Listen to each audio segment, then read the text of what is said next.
মোৰ ল'ৰাটোৱেই গুচি গ'ল। 5খন লেটাৰ পোৱা মাৰ্কশ্বিট লৈ এতিয়া কি কৰিম?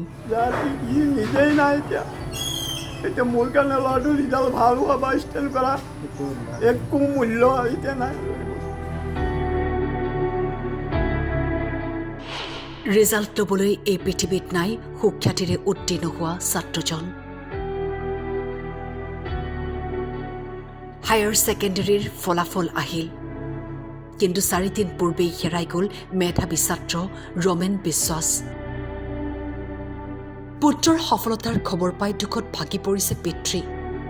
5খনত লেটাৰসহ 88% নম্বৰেৰে নগাঁৱৰ কঠীয়াতলীৰ ৰমেন বিশ্বাস পৰীক্ষাত সুখ্যাতিৰে উত্তীৰ্ণ হয়।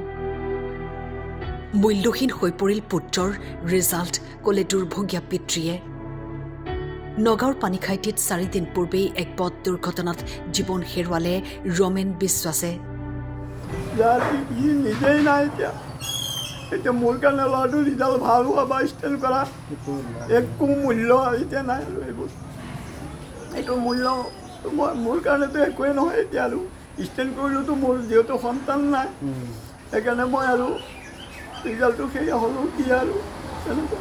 তথাপি ধৰক এটা কথা অঞ্চলৰ মানুহে জানিছে যে নহয় সি মেধাৱী আছিল, যে এইটো আকৌ দ্বিতীয়বাৰ প্ৰমাণ কৰিছে। মেট্ৰিকতো এবাৰ কৰিলেই, মেট্ৰিক আমাৰ 92% পাইছে আৰু এডভান্স আৰু জেনেৰেল মেথছত 100/100 পাইছে। তেনেকুৱা দ্বিতীয়বাৰো সি প্ৰমাণ কৰি গ'ল। এতিয়া মোক আৰু এনেকুৱা বেদনাৰ বাহিৰে আৰু একো।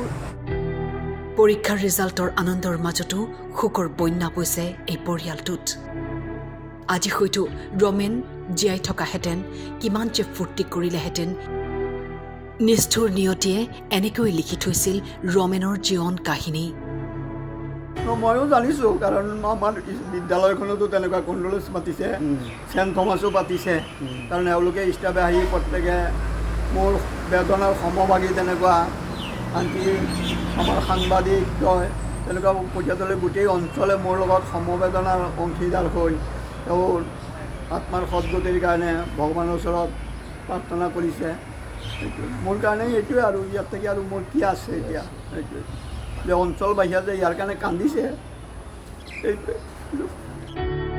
কামপুৰৰ পৰা মাধৱ ভূঞা আৰু নগাঁৱৰ পৰা বিজু গোহাঁইৰ ৰিপৰ্ট, টাইম 8।